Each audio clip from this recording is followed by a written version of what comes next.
नमस्कार, मैं छवि आपसे रूबरू हूँ फिर एक बार ग्रामीण अर्थव्यवस्था के नवनिर्माण की नई परंपरा को समर्पित हमारे ये कार्यक्रम कृषि दर्शन लेकर। इस कार्यक्रम के जरिए हमेशा हम कोशिश करते हैं नई तकनीकों से आपको रूबरू कराने की, आपके ही सफल साथियों के राज की कहानियां आप तक पहुंचाने की।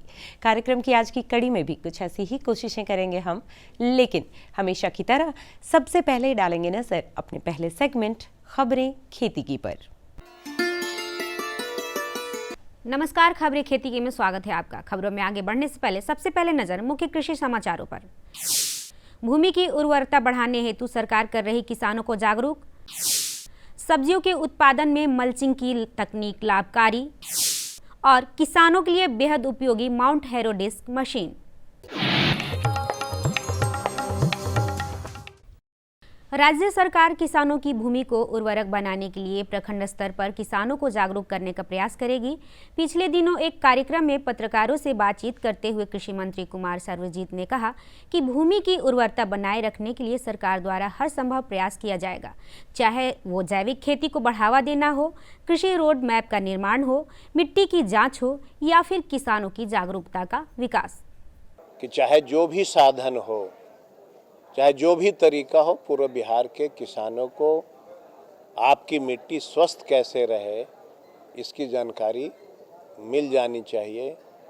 मिट्टी की टेस्ट होती है, सर्टिफिकेशन होता है, सब किसानों को इसकी जानकारी देने के लिए हम लोगों ने आज इस अवसर पे मीटिंग रखा था।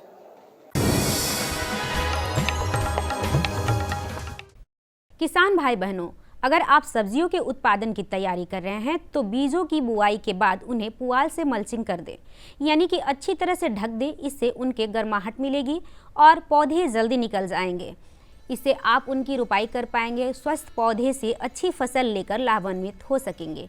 इस प्रक्रिया से जहां मृदा में नमी आती है, वहीं यह तापमान को नियंत्रण करने में सहायक है और पौधे की वृद्धि के लिए अनुकूल वातावरण प्रदान करके उत्पादकता में सुधार लाता है। ऐसी नवीन तकनीकों के प्रयोग से आप बेहतर उत्पादन ले पाएंगे।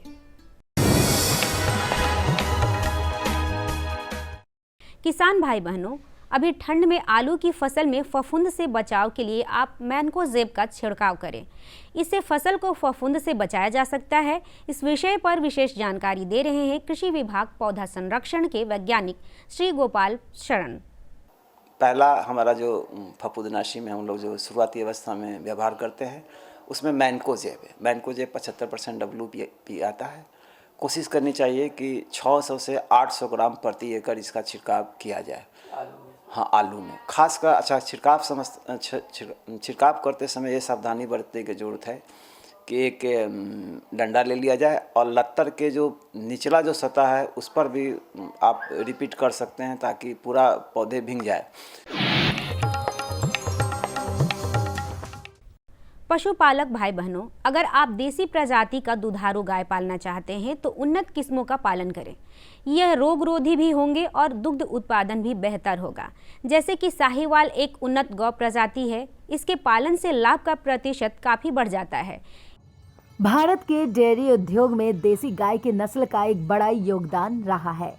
देसी गाय की नस्ल भारत में मौजूद उन चुनिंदा नस्लों में से एक है जो अपनी दुधारू क्षमता के लिए जानी जाती है। यही नहीं, मध्यम आकार की ये गाय खेती बाड़ी और सामान ढुलाई के काम भी ली जाती है।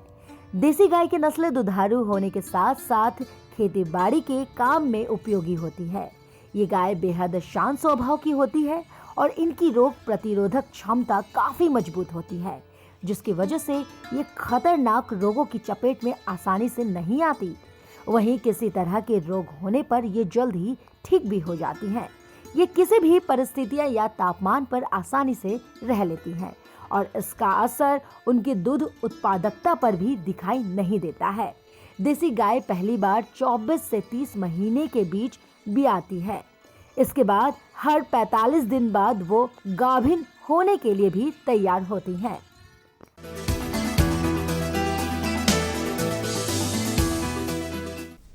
सब्जियों में कई तरह के उत्पादन से कई किसान न केवल जीवन यापन कर रहे हैं बल्कि अच्छा लाभ अर्जन भी कर रहे हैं। ऐसे ही एक सफल किसान है शंकर महतो, जो बड़ी पहाड़ी पटना के निवासी हैं और 5 कट्ठा जमीन में बड़ी कर्मठता से फूल गोभी और अन्य सब्जियों का उत्पादन करके बेहतर मुनाफा ले रहे हैं और अन्य किसानों को भी प्रेरित कर रहे हैं। तो आइए उनसे ही जानते हैं उनकी सफलता की कहानी। 25 मन 4 कट्ठा में फूल गोभी हुआ, लगी 5,000 लगा, मुनाफा 10,000 हुआ।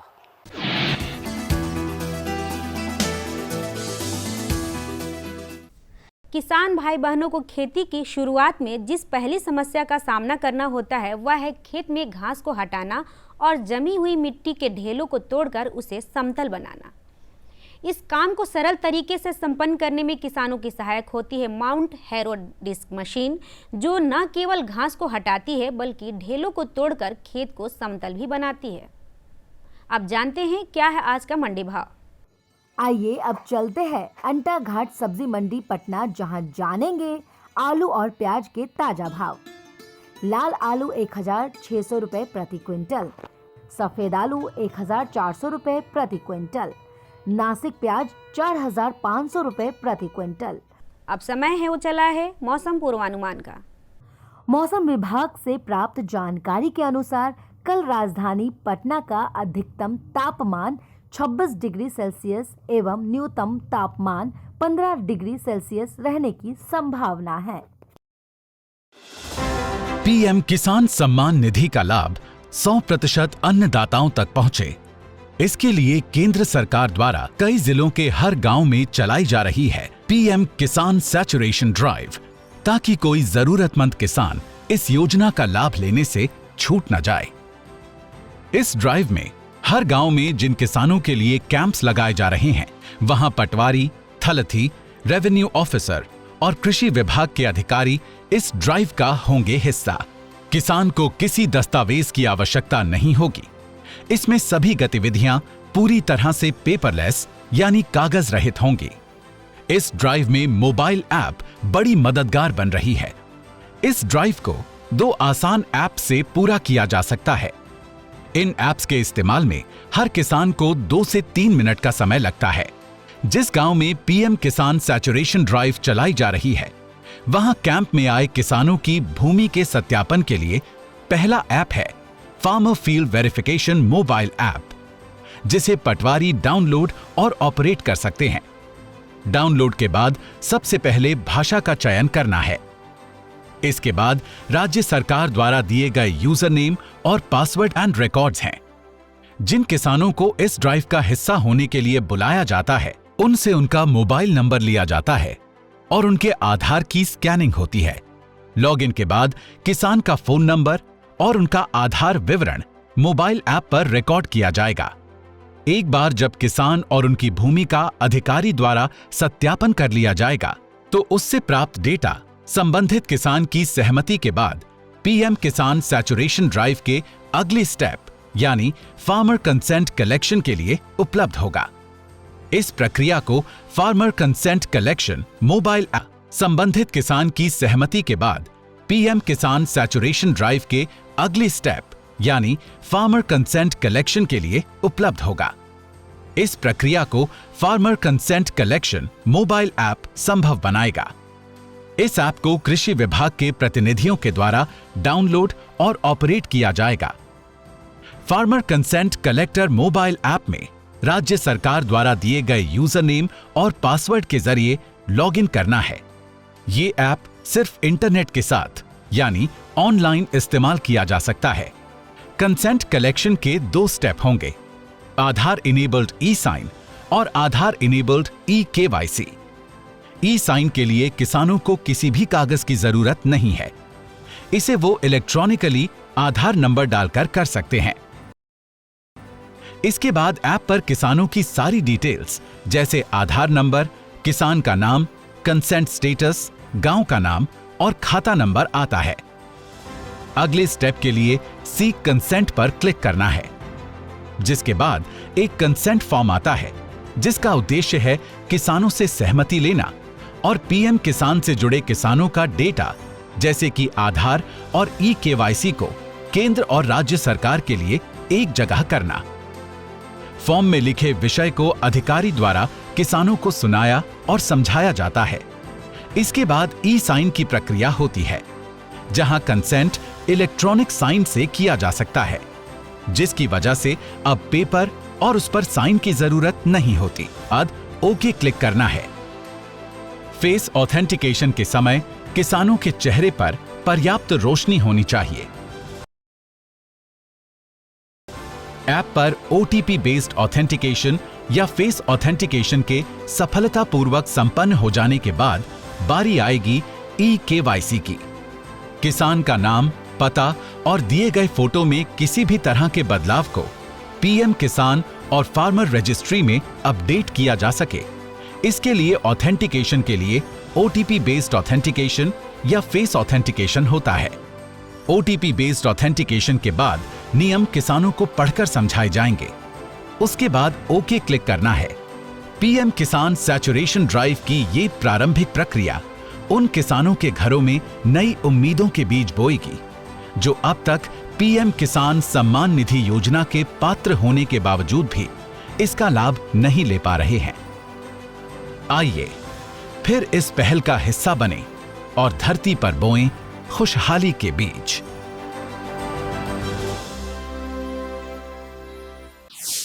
खबरें खेती की में अभी आप रूबरू हो रहे थे मौसम के मिजाज से। लिया आपने जायजा मंडी के भाव का, जाना आपने अपने ही एक सफल साथी के सफलता की कहानी को भी, और साथ ही साथ आप रूबरू हुए नवीनतम तकनीकों और उपकरणों से भी। कार्यक्रम में आगे बढ़ाते हैं सिलसिला जानकारियों का, और अब बारी है इस भेंटवार्ता की, जिसमें हम अपने विशेषज्ञ से जानने का प्रयास करेंगे आलू की मुख्य फसल में प्रमुख शस्यक्रियाओं और प्रबंधन के विषय में। किसान बंधुओं नमस्कार। हमारी बढ़ती आबादी और आलू के खपत को ध्यान में रखते हुए ये बेहद ज़रूरी है कि आलू के उत्पादन को लगातार बढ़ाते रखा जाए। और आलू का उत्पादन या पैदावार तभी अच्छा होगा जब समय के अनुसार जो शस्य क्रियाएँ हैं उसको हमारे किसान भाई बहन ठीक ढंग से करें। तो वो कौन सी शस्य क्रियाएँ हैं जो उन्हें अभी कर लेनी चाहिए और किस तरह का प्रबंधन उन्हें रखना चाहिए, ताकि जो अंतोगत्वा हमारा जो उद्देश्य है कि आलू का अच्छा पैदावार हो, उसको हमारे किसान भाई बहन प्राप्त कर सकें। तो किसान बंधुओं, आज हम चर्चा करने जा रहे हैं आलू फसल की प्रमुख शस्य क्रियाएँ तथा प्रबंधन के बारे में। हमारी चर्चा को आगे बढ़ाने के लिए आज हमारे साथ हैं केंद्रीय आलू अनुसंधान संस्थान के क्षेत्रीय केंद्र पटना की वरीय वैज्ञानिक डॉक्टर सरला यादव। डॉक्टर सरला मैम, बहुत बहुत स्वागत आज के कार्यक्रम में। चूँकि जो हमने अभी चर्चा का विषय बताया है तो मैं सीधे उसी पर आता हूँ, और अभी के वर्तमान में चूँकि वो एक आध महीने पहले आलू लगा दिए हैं, तो वो कौन सी शस्य क्रियाएँ हैं जो उन्हें अभी उनको करनी चाहिए उन्हें? किसान भाई बंधुओं, जैसा कि आप सभी जानते हैं कि जो हम आलू की बुआई करते हैं उसमें 3 तरह की प्रजातियां होती हैं, एक अगेती, मुख्य और पिछेती प्रजातियां। तो जो अगेती है उसकी बुआई आपने अक्टूबर के अंतिम सप्ताह से नवंबर के प्रथम सप्ताह तक आपने कर दी होगी। तो इस तरह हम देखें तो वो फसल करीब 1.5 महीना लंबी हो गई होगी और अच्छे से आपके खेतों में लहलहा रही होगी। दूसरी जो मुख्य फसल है वो नवंबर के मध्य तक आपने बोई होगी और वो लगभग 1 महीने पूर्व हो गई होगी। तो इन 2 जो प्रजातियां हैं जिनकी फसल आपने बोई है अपने खेतों में, उसमें प्रबंधन बहुत ही ज़रूरी है। कौन कौन सी शस्य क्रियाएँ करनी है वो मैं आपको बारी बारी से बताऊंगी। पहले तो जब आपने इसकी बुआई की उसके 1 महीने बाद निराई गुड़ाई करनी है। ये बहुत ही महत्वपूर्ण शस्य क्रिया है, निराई गुड़ाई करनी है। उसके बाद जो भी बची हुई उर्वरक है, लगभग आधी नाइट्रोजन जो हम नहीं डालते हैं बुआई के समय, उसको हमको मेड़ के किनारे किनारे डालना है और डालने के बाद मिट्टी चढ़ा देनी है। और मिट्टी चढ़ाने के तुरंत बाद दूसरे दिन ही हमें उसमें सिंचाई करनी है।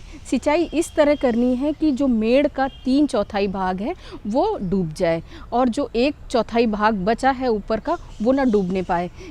इस तरह मतलब ये तरीका इसलिए अपनाना चाहिए ताकि आपका जो पानी है वो भी ख़राब ना हो और इतने ही पानी की आवश्यकता फसल को होती है उसमें कंद को डेवलप करने के लिए। मतलब जो कंद होते हैं आलू के, इसी अवस्था के बाद जो है उसमें बनने लगते हैं। मैम, जैसा कि आप जो बातें बता रही थी, अगर किसान जो आपने बताया है उस ढंग से उन्होंने अगर अपने खेतों में प्रैक्टिस किया तो उसका फल उन्हें क्या देखने को मिलेगा। एक दूसरी बात ये मैम, अभी किसानों को एक अलर्ट जारी किया गया है कि चूँकि वातावरण अभी ख़राब चल रहा है, कुछ दिन पहले ही बारिश हुई है, तो उस नाते उन्हें किस तरह का, एक तरह से कहें कि सावधानी बरत लेनी चाहिए, या वैसा हो तो क्या करना चाहिए। दिनेश जी, आपने 2 सवाल मुझसे पूछे। एक तो आपने पूछा कि जो पानी है, निराई गुड़ाई करनी है, अगर वो समय से की जाए तो उसका क्या अफेक्ट होगा, उसका क्या परिणाम होगा फसल में। ये बहुत ही अच्छा प्रश्न है। जैसे कोई भी, चाहे जीव जंतु हो या फसल हो, हर एक उसमें एक क्रिटिकल स्टेज होती है। इस मतलब उस अवस्था में अगर सही पोषण ना दिया जाए तो जो भी उसकी आयु है या फिर उसका जो डेवलपमेंट है, उसकी प्रोग्रेस है, वो प्रभावित होता है। तो उसी तरह फसल में भी एक क्रिटिकल स्टेज होती है।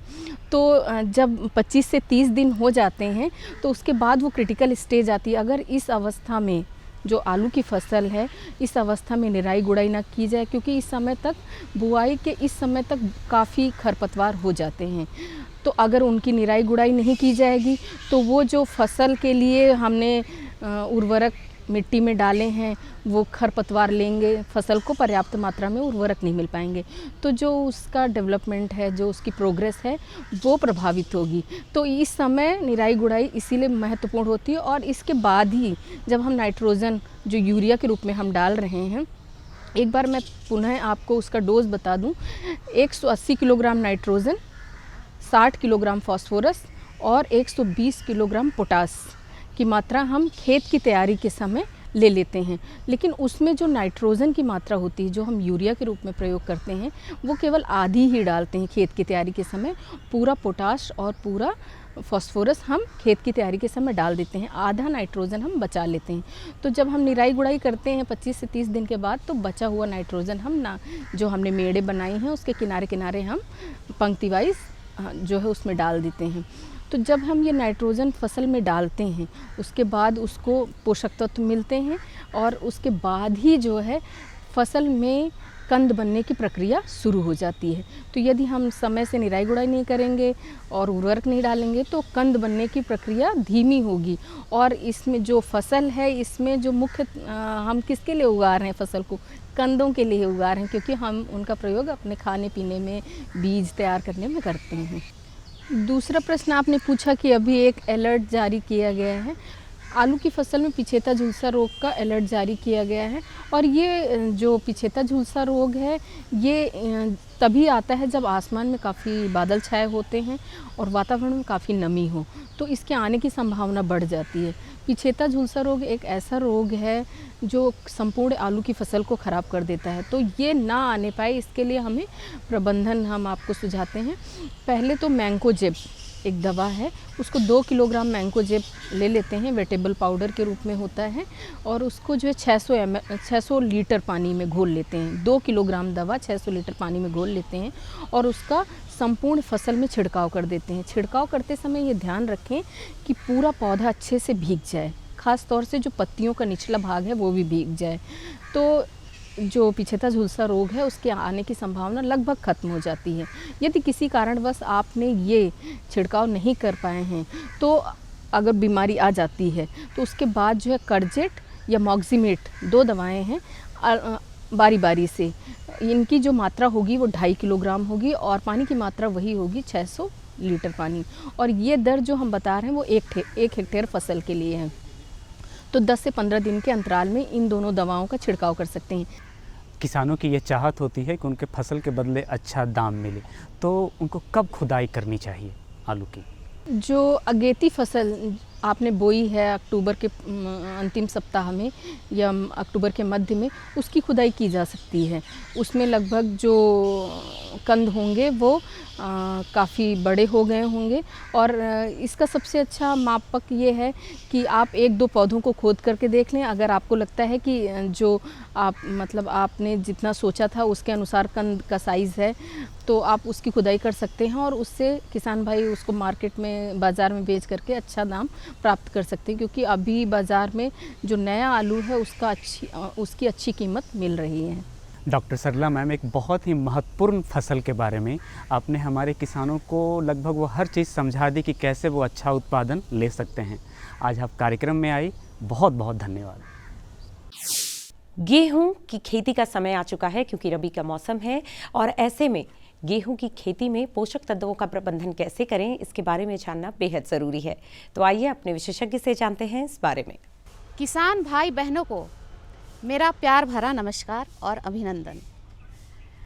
दर्शकों, देखा जाए तो जीवन के प्रत्येक क्षेत्र में जितना उचित प्रबंधन हम करते हैं उतनी ही आशातीत हमें सफलता प्राप्त होती है और कृषि भी हमारा इससे अछूता नहीं रहा है।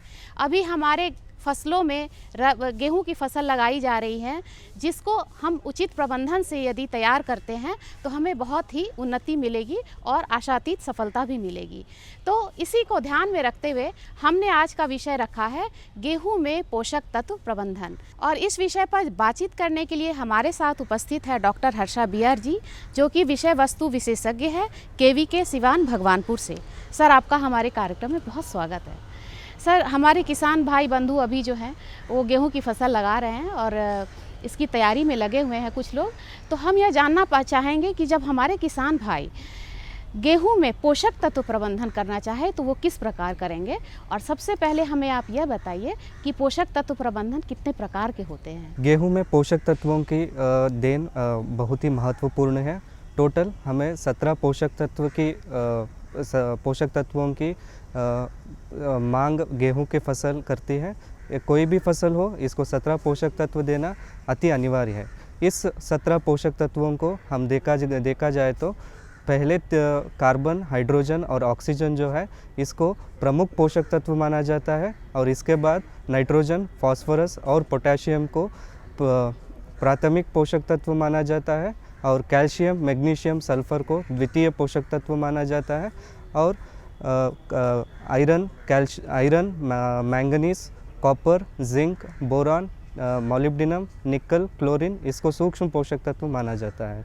सर, अगला सवाल हम आपसे यह करना चाहेंगे कि हमारे किसान बंधु जैसे गेहूं की फसल में किस प्रकार से ये निर्धारित करेंगे कि कौन से पोषक तत्व की ज़रूरत है। हमारे गेहूं के फसल में ज़्यादातर हम नाइट्रोजन, फास्फोरस और पोटेशियम का कमी देखा जा सकता है और इसके साथ जहां पर क्षारीय भूमि है वहां पर जिंक की कमी भी देखा जा सकता है।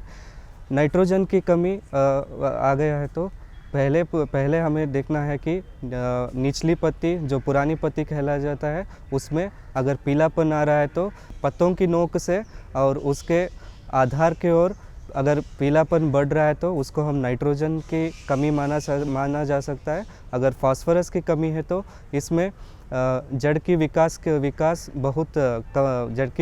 को हानि करेगा। पुरानी पत्तियों में बैंगनी रंग का मार्क हम देख सकते हैं। इससे ये कह सकते हैं कि फास्फोरस की कमी शुरू हुई है। सर, जब हमारे किसान बंधु यह निर्धारित कर पाते हैं कि प्राथमिक पोषक तत्वों की कमी है तो उस स्थिति में हमारे किसान बंधु क्या करेंगे। प्राथमिक पोषक तत्व की कमी अगर आ गई है तो बुआई से पहले हमें DAP 130 ग्राम प्रति हेक्टर, 130 किलोग्राम प्रति हेक्टर हमें यूज़ करना होगा बुआई के समय पर। और पोटैश MOP इसको 67 किलो प्रति हेक्टर के हिसाब से हमें भूमि में मिलाना पड़ेगा। और यूरिया 188 किलोग्राम यूरिया को 3 भाग में भागना पड़ेगा और इसमें एक भाग 42 किलो प्रति हेक्टर के हिसाब से बुआई के समय मिलाना पड़ेगा। और जो भी बचता है 2 हिस्सा, उसमें एक हिस्सा पहली सिंचाई 20 से 25 दिन के बाद जो होता है उसके बाद छिड़काव कर सकते हैं। सर, अभी आपने बताया कि उचित प्रबंधन किस तरह किया जाए, कौन कौन से फर्टिलाइज़र का प्रयोग करना है इस स्थिति में, लेकिन जब उसके बावजूद भी नाइट्रोजन की कमी का महसूस हो तो उस स्थिति में हमारे किसान बंधु क्या करेंगे। अगर ये सब खाद देने के बाद भी फिर आपके खेत में नाइट्रोजन की कमी देखा जा रहा है तो आप 1% यूरिया का सॉल्यूशन का स्प्रे कर सकते हैं, जिसमें 10 ग्राम यूरिया 1 लीटर पानी में घोल कर आप छिड़काव कर सकते हैं। इससे नाइट्रोजन की कमी हम कम कर सकते हैं। डॉक्टर साहब, आप हमारे कार्यक्रम में आए और गेहूं के पोषक तत्व प्रबंधन पर आपने संक्षेप में इतनी अच्छी जानकारी दी, इसके लिए आपका बहुत बहुत शुक्रिया। उम्मीद करते हैं कि आप इन जानकारियों का पूरा लाभ उठा पाएंगे। कुछ ऐसी ही और भी नई जानकारियां, नए विषय और विशेषज्ञों को लेकर होंगे आपसे फिर रूबरू कार्यक्रम की अगली कड़ी में। तब तक के लिए रखिए अपना और अपनों का ख्याल और दीजिए इजाज़त। नमस्कार।